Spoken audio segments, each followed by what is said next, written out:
Hi, I'm Vicky, and I'm an alcoholic. Been given the gift of sobriety since March 26 of 2000, and it's because of rooms like these and people like you that's been made possible. I always laugh when they say, "Do you want a desire chip?" And I'm speaking. I want to get one because I have a desire not to do this, but it gets a little better once I get going. But I'm going to attempt this morning to tell you what it was like, what happened, what it's like today, and just how I got here. And pretty much I start. I have a twin brother.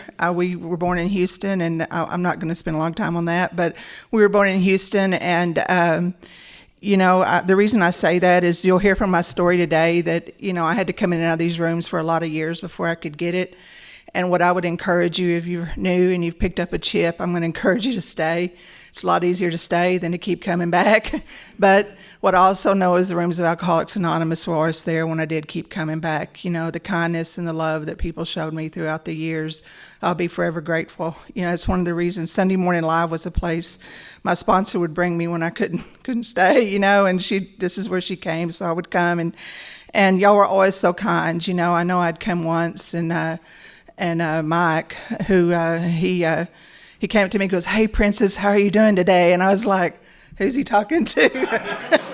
It'd been a long time since anybody called me Princess, I promise. And but I never forgot that, that because I truly didn't feel that way. But he saw something, I couldn't see. And I think that's the power of Alcoholics Anonymous. Y'all see and we see in each other what we can't see sometimes, and you support that until we can see it.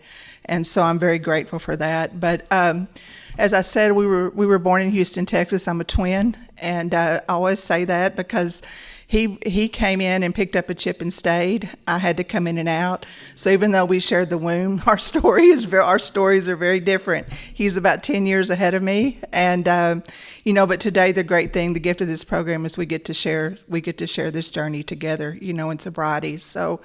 But, growing up, I was very quiet, and I was a joiner. I joined clubs because it made me feel a part of. And through school and stuff, I was I guess I was hired, as an undergraduate from high school and all of that. And through high school, I pretty much dated the same guy. When you grow up, my brother's friends kind of hung out at our house, and so I was kind of like their little kid sister too. And I learned really if I was going to date, it had to be someone else from another high school because they weren't going to allow that to happen. And and so I did.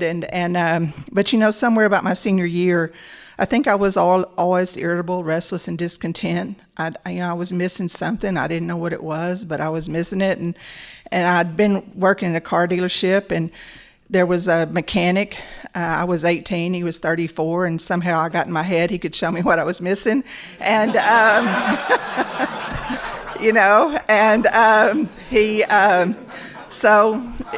broke up with that guy because, we dated through high school. And I mentioned him, too, because he does come back later. But I started dating him, and he'd be the one who had introduced me to alcohol because I hadn't hadn't drank until then. And we went out to one of those bars. If you've lived in Dallas a long time on Lower Greenville, and he ordered me a screwdriver. And for me that night the magic happened. It went down, and I know I heard a speaker once say it was like an umbrella opened in his soul.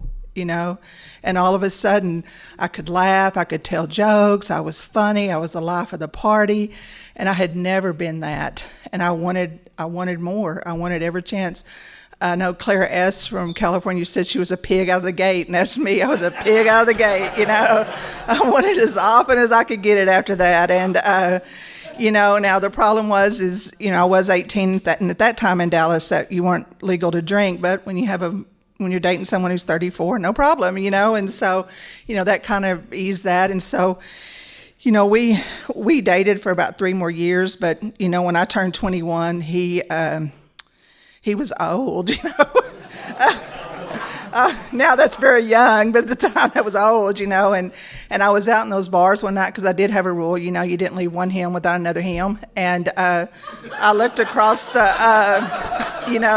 I looked across the bar, and there he was, and it wasn't whether he could be self-supporting or, even had a job. Did he drink like me? And that's all that mattered, and he did, and so, but what I didn't know when we started dating is, I didn't understand anything about alcoholism. I didn't know about blackouts. I didn't, I think I was starting to have them, but I just thought that was a good night drinking, I just, hey, if I could find my car, I'd done good, we started dating and he would take me home, but what I didn't realize, he would continue to drink and he ended up getting in some trouble, and I was pretty naive. I probably still can be pretty naive, with how, because I was really, I know today, in some ways I was protected growing up, but his family had called and said that he was in a place where he couldn't get calls, but he could make calls during certain times, and could I come to their house, for him to talk to me, and I had to think a little bit where that was, I didn't know, and I was driving, I thought, oh, I bet he's in jail, and still not a red flag, something was wrong, but, and I knew he did a little bit of another substance, and I thought, well, he'd probably just got in trouble for that, and when I got there, he had actually done a whole lot worse than that, and that's his story, but, his family's solution was for us to move in together because it would look good, and I was like, okay, and that's what I did. We moved in together, and, but I would see when that happened, I did see the other side of his alcoholism, and, he really was what the book talks about, as a Dr. Jekyll and Mr. Hyde. He was a very violent drunk, and a lot of nights he took that violence out on me, and I tell that story because it's when I can look back in my drinking when I really started to acknowledge that I was drinking to change the way I felt, and really not change the way I felt. I just didn't want to feel at all. If I could just drink enough, I could just be numb and not feel at all. And the state of Texas saw fit to send him away for a very long time. Today, I think that was God doing for me what I could not do for myself. And, he went away, but by this time, all those rules, I think start to make in your head, I was already breaking them, not even realizing it, like, don't drink before 5 o'clock. By this time I'm drinking at lunch. I'm staying out late. I'm having trouble making it to work. And, because my ego, I think I like to always talk about my ego, how large it was. My first job I ever had was an insurance company I worked in the back with, I was a file clerk, and all the adjusters were up front. They were all these older ladies. And, I got in my head, because I'd get in trouble for coming in late. And I'm like, well, they're just jealous of my life. They want it, that's a theme. You'll hear me mention that too. I thought always someone wanted my life, and no one wanted my life. But, I didn't even want my life. I just didn't know it, but, anyway, so the consequences were starting to happen. I just wasn't relating it to my drinking. And I'm out in those bars and I'm drinking and coming home one night, I would get my first DWI. And, I live in Garland, and you'll kind of see a theme with that too. But he stopped me, and I was just drunk enough. I mean, I didn't even think I was drunk. I'd been working a whole lot of hours, and I tried to tell him that I was just tired. He didn't understand. He didn't know who I was, and he told me to say my ABCs, and somewhere where on LMNOZ, would you like to say them with me? He told me to put my hands behind my back, and I went to jail, and what I remember about that one more time is my ego. I was very indignant, telling them they didn't know who I was, and they told me I had to put on these white coveralls, and I told them I wasn't going to put them on, and then they sent this big lady guard in, and I was like, okay, I'll put them on. White is my color, and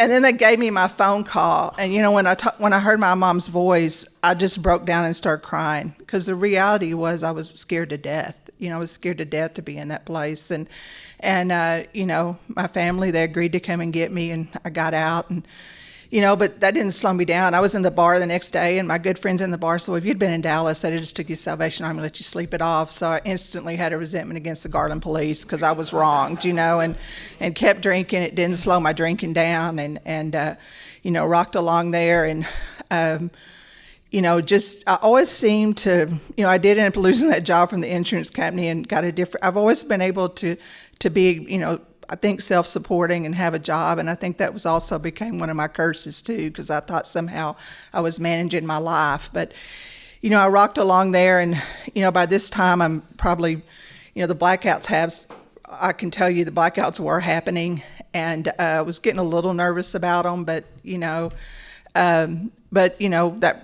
but through that first one, I was sentenced to Alcoholics Anonymous, and that's truly what I felt it was a sentence, when the judge sentenced me to come here. And the group I went to, it truly was a group that if you'd never been to Alcoholics Anonymous, you would think it was. It was a lot of old men sitting around smoking cigarettes and drinking coffee. But what I remember in that group, I don't know if that group is still in that. It was for a while. I don't know if CASA is still around, but it was the CASA group. And they were up atop of a automotive shop, and you had to walk up these stairs. And what I remember about that first meeting, when you got to the top of the stairs, they had a sign that said, 12 more steps to go. And I can tell you, standing here today, I've often wondered if I could have taken those 12 more steps at that point in my life, what my life would be. But the reality is, it's not my story and it's not my journey, but what I can say about those old men is they just were so kind to me. I would go to the meeting drunk to see if they could smell it, because surely they'd kick me out. And I would tell them very indignantly. They'd talk about losing houses and cars, and I was like, well, that'll never happen to me. You just don't know. And they knew. And but I went long enough. I'm pretty smart. I could figure out how to fill out that sheet with your topics and chair people. And so that didn't last really long. And I was, never slowed down my drinking. And, I was 1 month from finishing that probation. And I always drank in places like Cheers, where they knew my name. And back then, sometimes you could run a tab, and that was important then too, because a lot of times I didn't have money. And, I was there, and the bartender knew me, and, I said, just let me have another one. She's like, are you sure? And I said, oh, yeah, I'm sure. And that's the last thing I remember that night. I came to in a jail cell floor with my second DWI. My hands, my wrist, and my ankles were handcuffed behind my back, and I was laying on my stomach. And, I just like to tell people, Garland wasn't trying a new yoga pose. They put you that way because you weren't being good. And, I couldn't remember what had happened. Then they put me in a padded cell, and I thought, do they think I'm crazy? And, probably how I was acting, they did think I was crazy, and then, but one more time that ego comes back, and I'm yelling, and I want my phone call, and you violate my rights, and this big old sergeant came and goes, we'll give you your phone call. We would have gave it to you last night. Not that you would have known making a phone call. And, and I'm like, okay. And then they moved me to like a normal cell. But I called my mom one more time, and I would later hear that she was at work when I called, and some people she worked with told me she just slid down the wall because she couldn't believe, her only daughter again's calling from jail, and back in trouble again. And this was the first of many meetings my family would have to come about me, like they always have meetings, we're not present, but they're trying to decide what are we going to do with her. And so my aunt and uncle agreed to let me live with them for a little bit, and I was blessed. I was raised by my mom and my grandmother and my aunt and uncle, really, but my aunt and uncle agreed to let me come live with them. And, but there were going to be rules, and, when you're in those situations, you'll agree to anything, and I think in my heart I meant it. I didn't want to let them down. I really meant I would honor those rules in their home. I did. But, but alcohol, I did it for a little bit. I went back to Alcoholics Anonymous, and, and I would hear you, but I still was sitting there looking at all the differences where how I wasn't going to be like you. I just wasn't.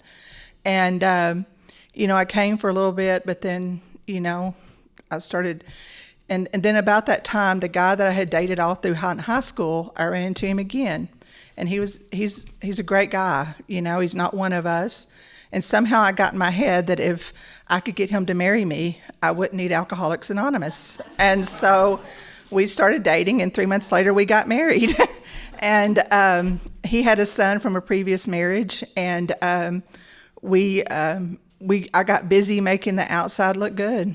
Our family helped us get a house, and and we got, the little boy, he had some things going on. We found out he had autism, so we were able to get him enrolled in special classes, and we did all that, and that took about a year, and then the outside there was nothing left to do. And I heard another speaker say once, it was like the hole in my middle with the wind blowing through it came back, because I didn't have anything to fill it with. The outside looked good. I didn't know what else to do, and I didn't have an AA, and I didn't have a God of my understanding. And I don't know, for me, a drunk like me, when I reach that point, if I don't have that God in my life, or I'm going to drink. I'm going to fill that hole with alcohol. It's the only thing I know. And I was at work, and they were all going to go to happy hour, and I was like, I can do this. And I get there, and that one of my favorite thoughts, I'm just going to have one. And I can tell you, I've never just had one in my life. And but I'm just going to have one. And then I was off to the races again. And I do those things that women like me do. I'm going to find another hymn, because the hymn I'm with isn't understanding me, because I'm drinking again. And I found another hymn, and and I start, I'm married, but I'm having an affair, and and those are values that I didn't grow up with, but they're the things I'm going to give away when it comes to alcoholism. And so I start having that affair in our marriage.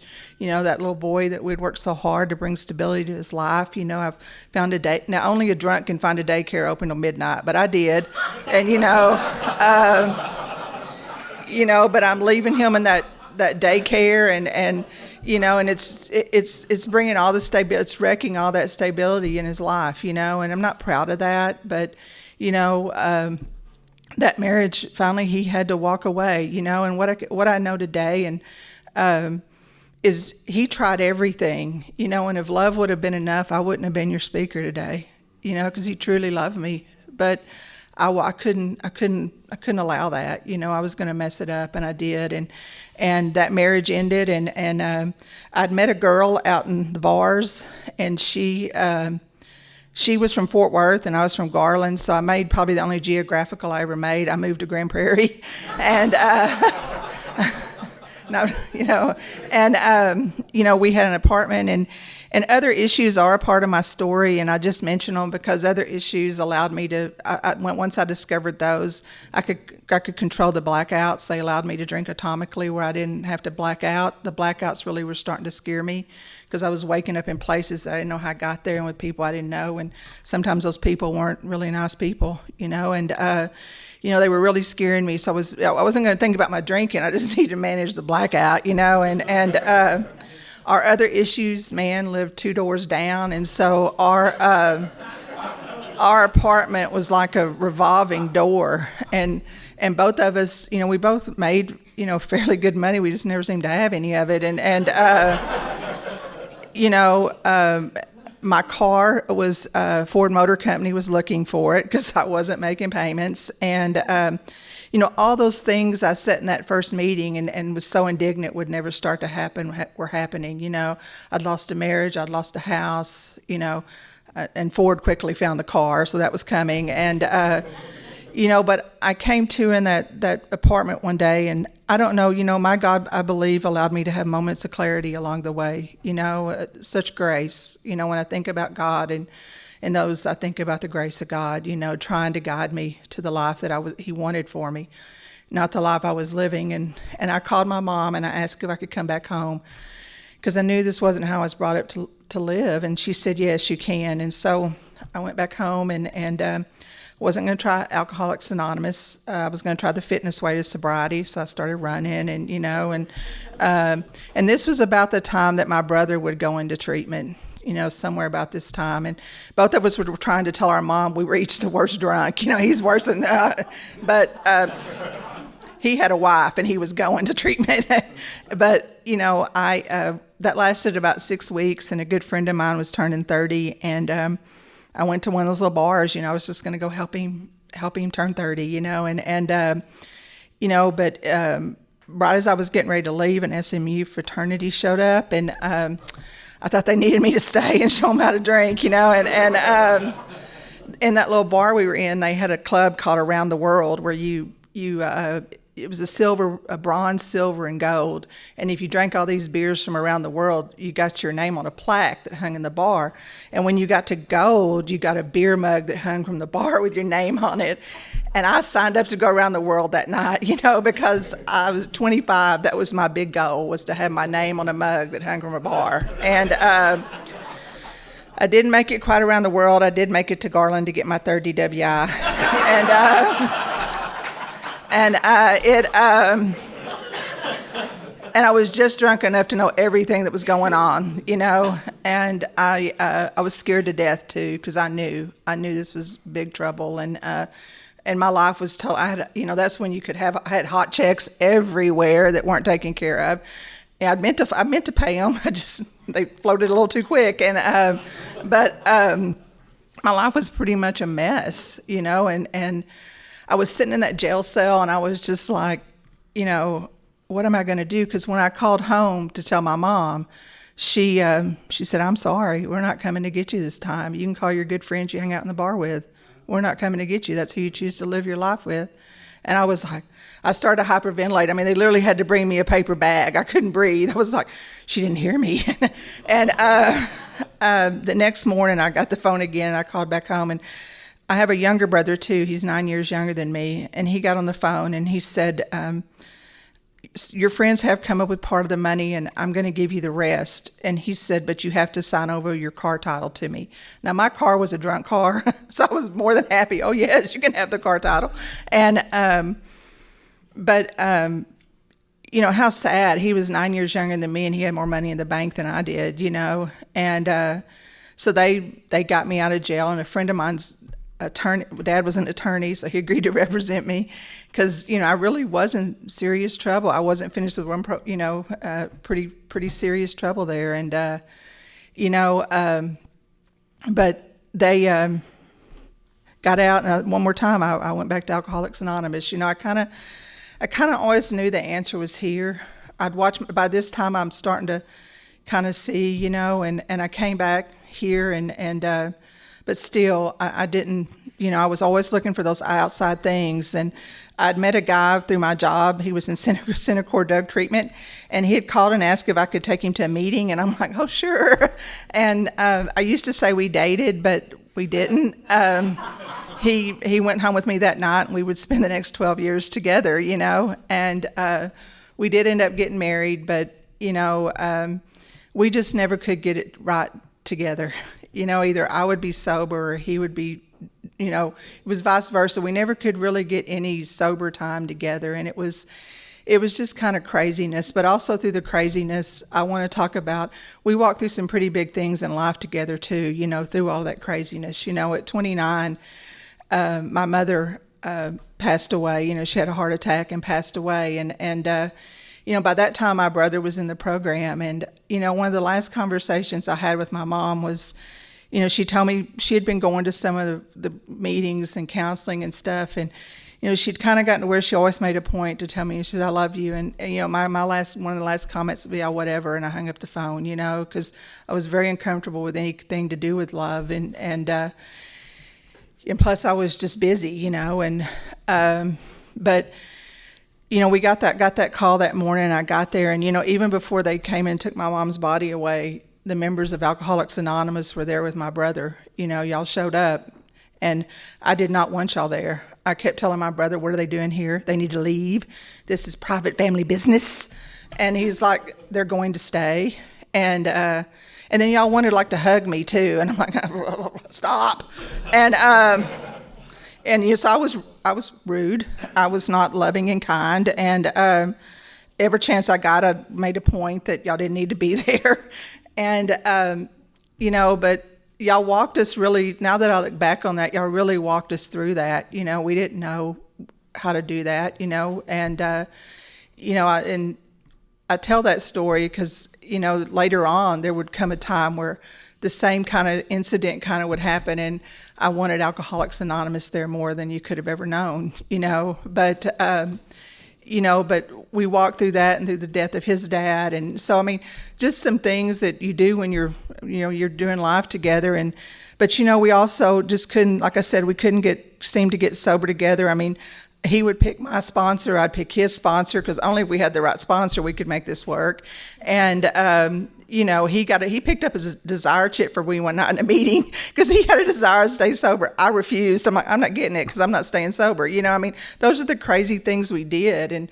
But one more time, the people of Alcoholics Anonymous, they really did love both of us, And he had his sponsor before we split up.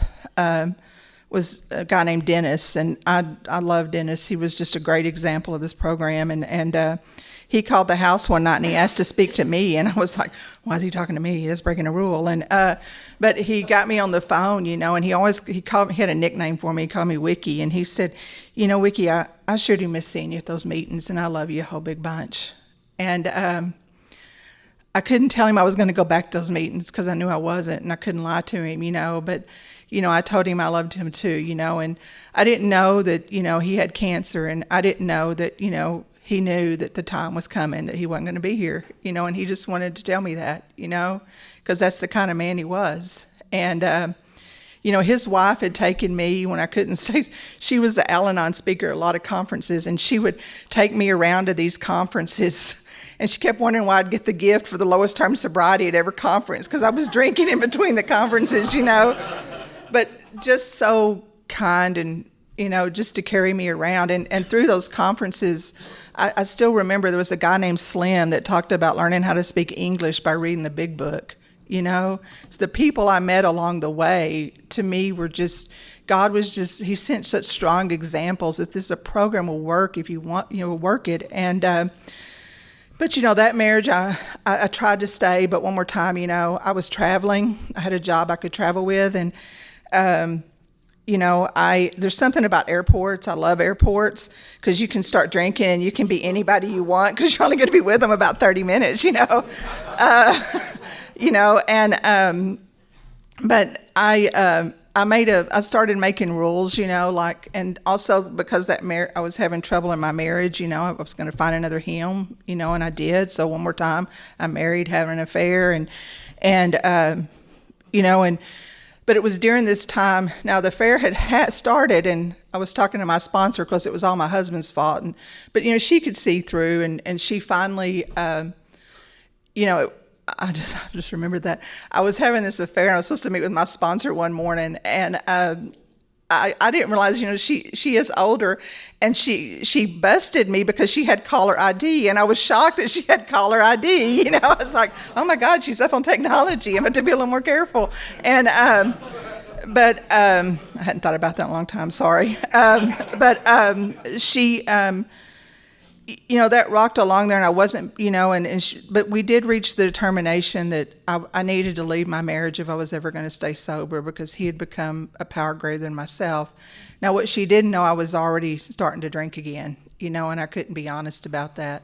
I was coming to AA meetings, but drinking, but I really didn't think I was really violent because I wasn't drinking in the state of Texas. See, I made a rule: if I didn't drink in the state of Texas, it didn't count, And, but if you're drunk like me, that area had to get smaller. So then it became the Dallas-Fort Worth area, and then it became Dallas County. And then I'm just drinking, but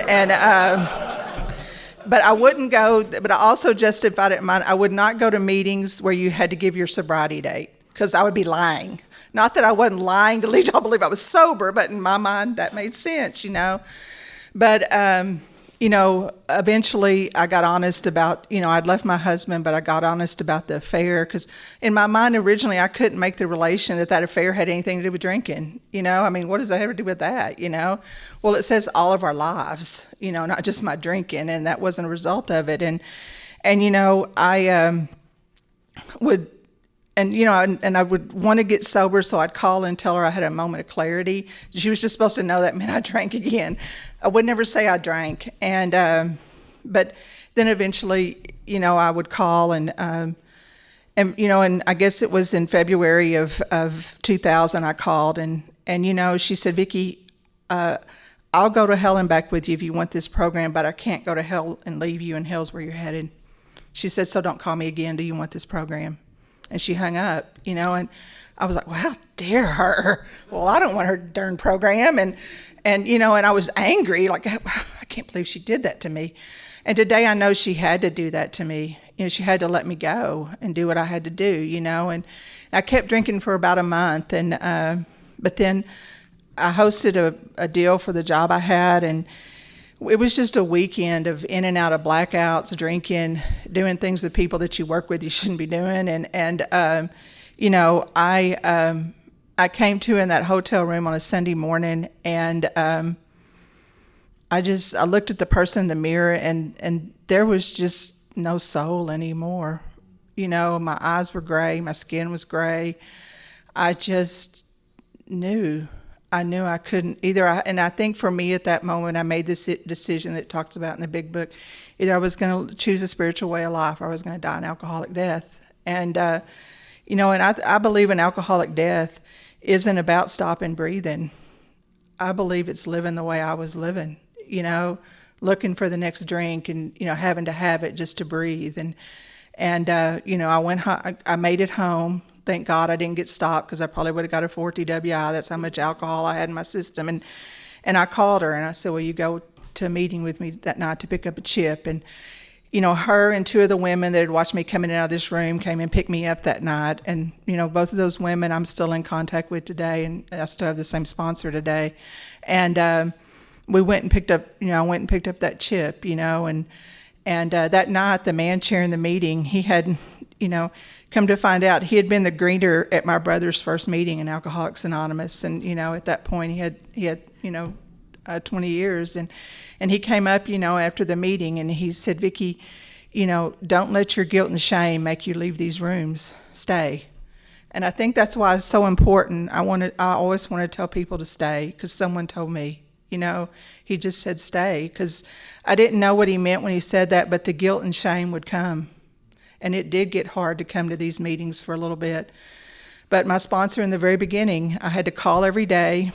I had to go to a meeting every day. I had to call every day. I had to ask God to keep me sober, and thank Him at night if He did, because she reminded me if I'd stayed sober, it wasn't me. I didn't have anything to do with that. And to work with others to be of service in Alcoholics Anonymous. And that simple kit of tools is still my toolkit today. And I wanted not to drink. I don't know if I really wanted sobriety at that point, but I wanted not to drink, and I knew y'all knew how to do that. And, I called every day, even and she said, even if you don't, and so I don't have anything to say today, but I called, click, that was the extent, I still really wasn't loving and kind. And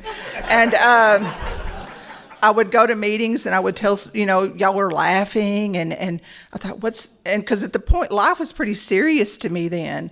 And I'm like, what are they laughing about? This is serious stuff, and they just laugh, And the hugging took me a while to get. Now I'm okay with it. But, but I went, but along the way, I'm really grateful for a sponsor that didn't care about my feelings, because at about 3 months, I informed her that I wouldn't be getting my 3-month chip because I had plenty of them. And she informed me, yes, you will, because it's not about you. It's about that the program works. Get over yourself and go get that chip. And I will be there to make sure. And I was like, but you never go. She goes, I will be there. And I was like, okay, I will be there too. And it was just things like that, and also I remember when I first got sober, I'd come home one night, because there was a kind of I was real big on rules in the beginning too. I know A didn't have rules, but in my mind they were rules. I had to go through that whole deal too, where I would call my sponsor because someone broke a rule, and she's like, "There's no rules, honey. Just let it go, let it go." And I got home, and my brother said, "Hey, Joe said when you got home for you to call her." And I said, oh no, I can't. And he's like, why not? And I said, well, it's after 9. And he goes, and? I said, well, the rule is if you're not going to take a drink, you don't call her after 9 o'clock. And he's like, she said call her. And I was like, I said, I don't know. He goes, Vicky, some people, when they go to school, they ride the big yellow bus. He goes, I think when it comes to AA, you're on the little yellow bus and you can call, And I told her that story, and she's like, yes, that's correct. And I was like, Okay. So, even my, and my younger brother, we were living together at the time, and, he gave me a few weeks to kind of get my head clear. But, when I came home one night, he said, Vicky, we need to talk.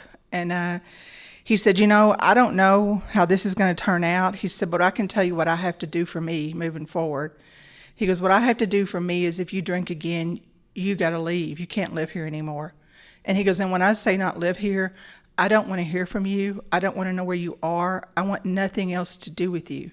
He said, because I can't live this way anymore, not knowing if the phone rings, if you're back in jail, or if you've killed some innocent family, or you're dead, or I can't do it anymore. I won't live my life that way anymore. So this is it. He goes, I'm not trying to put pressure on you. I just need you to know, and at the time, I had to tell myself that he was joking. He didn't really mean that. But through taking the steps and now and walking this deal, I know he did mean it. And I know it would have killed him. It would have broken his heart, both of my brothers. But they would have done it for their own sanity. And I know now why they would have had to have done it. But, I that hasn't had to come to fruition, one day at a time. And, but I walked along there. I got in service, and my, I was just recently said at a meeting, when I really think about sobriety, everything I've learned in Alcoholics Anonymous. I didn't know anything about hope or joy or love, but y'all taught me those things. And in the beginning, when I didn't want to show up at those meetings, but I went because I wanted, I didn't want to take a drink at first, but then as time went on, I started to want what you had. I started to believe it really could happen for me. I know at about 6 months, I'd gone to hear a member of our group tell her story, and there was a guy named Joe, and wherever Joe is today, I hope Joe's sober, because I don't know, but he read how it works, and he read it really, really slow, and when he finished, he said, I hope I can find God. And in that meeting, I wanted to jump up and say to the top of my lungs, if you stay, you will, and that had been 6 months of me really not knowing whether God would let me stay. And I know when we got to step 2, my sponsor made me write what I thought God was, and she looked at it and she's like, oh my God, if that was my God, I would drink too. Why don't you believe I believe for a little bit, And I had to hold on to that she believed for a little bit that I could stay sober. But at 6 months, I really started to believe, because I'd gone through a few days where I hadn't wanted to take a drink. And life, I was starting to breathe. And, but I rocked along there and on the 4th step, when we got to that, now step 3, it's been a journey for me on step 3, because I had to realize that it meant my whole life. In the beginning, I just wanted to give him what dealt with alcohol, and it's really, and there's a freedom with giving him your whole life, I can tell you that. But step 4, this time I put it all down. I didn't hold anything back, because what I realized is I always held something back, because when I picked my sponsor all those years ago, and thank God she stuck with me till I could get here, but she had this dignity and grace about her, and I wanted that. That's the kind of lady I wanted to be. I surely couldn't tell her everything I had done. I mean, oh my God, but this time when I got here, I didn't care. I didn't care what she thought. I didn't care once I told her if she told me she could never sponsor me. I just knew I had to do it because I wanted not to drink. I wanted this program.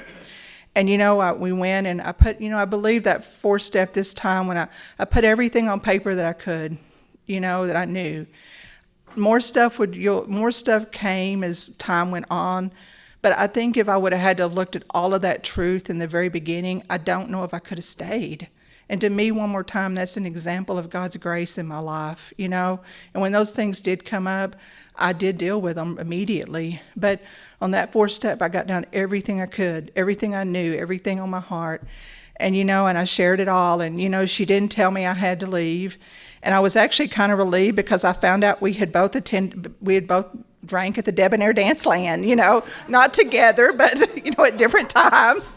And there was a camaraderie there then. And, but she just said, we worked through it. And there was, when I left that day of doing that, for the first time in my life, I felt like I was part of Alcoholics Anonymous. I felt like I'd made that step to be a part of y'all, and that I really was going to get to stay, And we moved on, with the rest of the steps. And, for me, Step 9, the steps are all, they're written, they're built on each other. The more you take them, I kind of compare them to building a house, and if I get a foundation, if I get a crack in my foundation, what step am I not focusing on? What step do I need to go back and look at?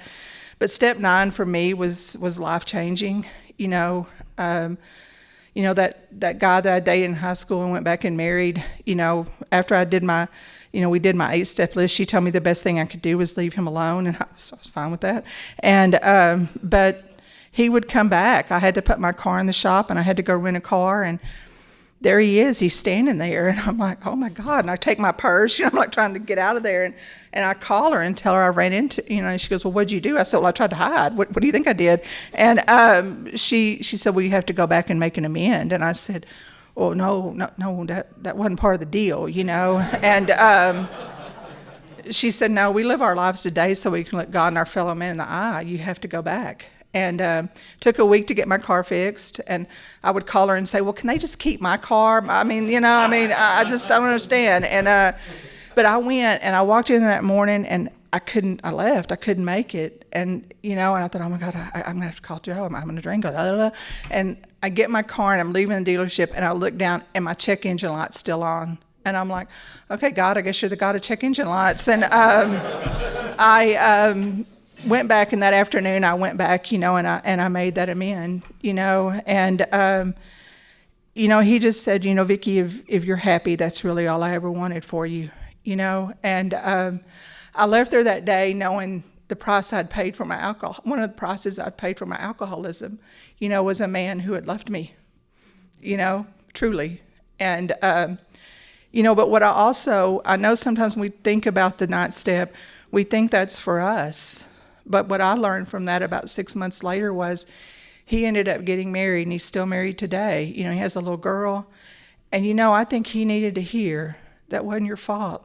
There's nothing you could have done to have saved me. I was a drunk. And he needed that freedom to know he didn't fail me. He couldn't have helped me. And so that's why, the 9 steps are so powerful, and my brother, who I say I get to share this journey with today, my dad is a skid row kind of bum type drunk, and if he's still alive today, he's living on the ship docks in Houston in a home that my grandmother and grandfather Tamburello left him. But that does, I don't know that today because I don't know. And but I needed to go because I told him, I said, I'm not doing that. I hate him. I'm not going to go do that. And what I realized is what I was told is we can't live with that kind of hate, and. So I went to make the amend, and my brother went with me because it's not the safest part of Houston to go to. And we got down there and we looked. My aunt, talk about alcoholism in a family. My Aunt Lois, who lives next door in the duplex to him, we went and knocked on the door to see if she could tell us where he was. She goes, I don't know, I haven't talked to him in 10 years. I'm like, okay. And we looked. God knows we looked, and all those little bars she said he might be in. And we couldn't find him. And finally my brother was like, Vicky, we need to go. We've got things we have to do. And so we left. And I remember right when I got back to Dallas, I called my sponsor, and I was like, we couldn't find him. We tried. Oh my God, we tried everything. And she's like, Vicky, I think that amend was to your brother.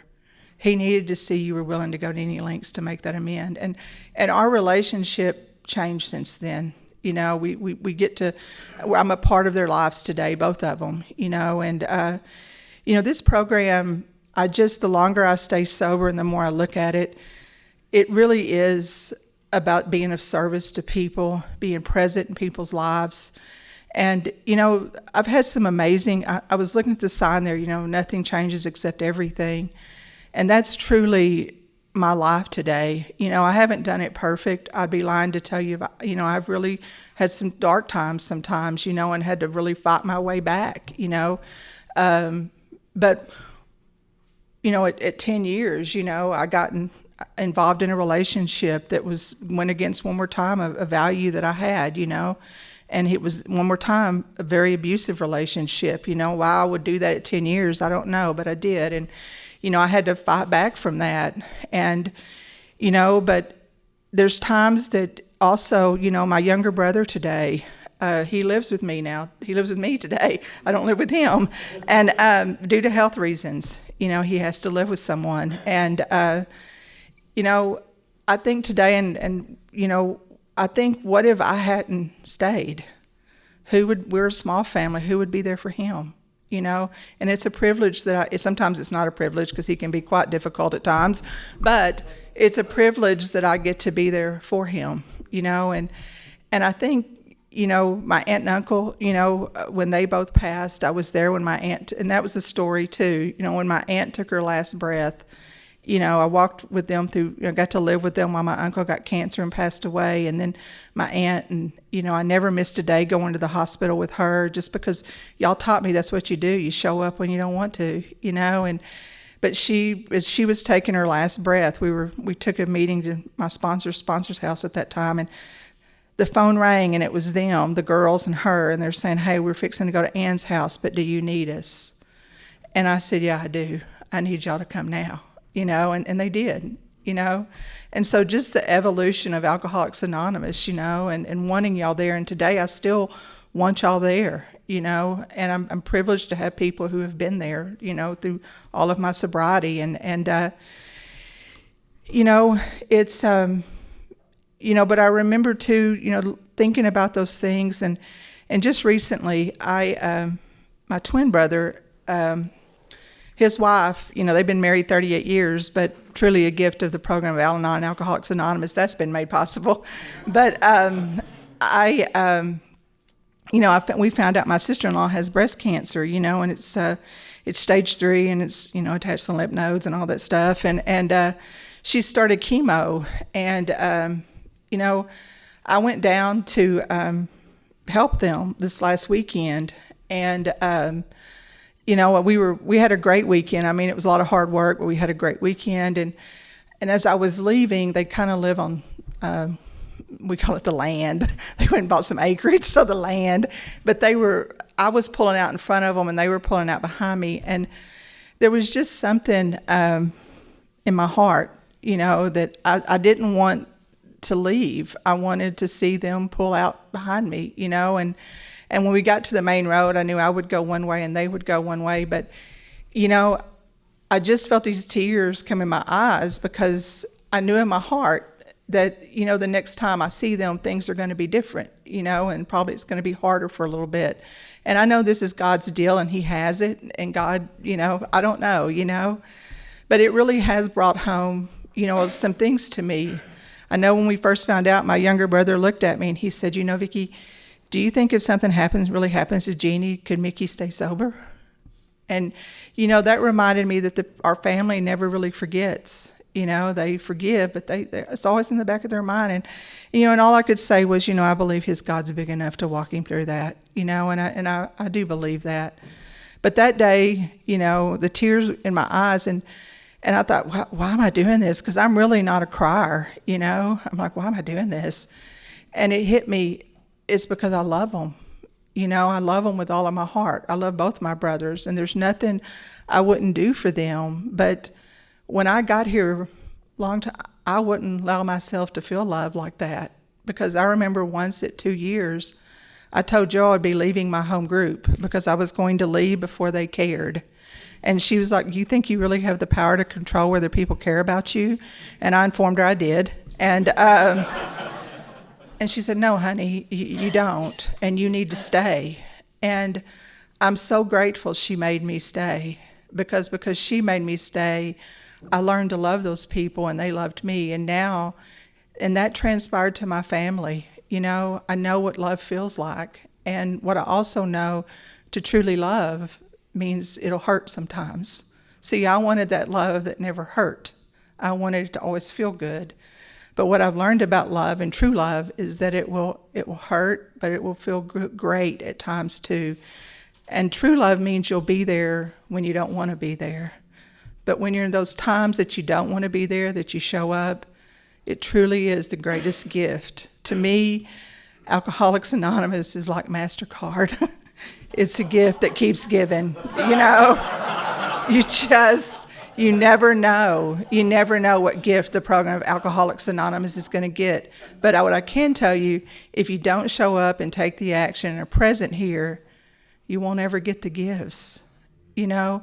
And I want to see what else is coming. I'm getting kind of stingy. I'm getting kind of greedy. I want more gifts, God, you know? And, but you know, it's been a wonderful journey. You know, I sometimes have to pinch myself.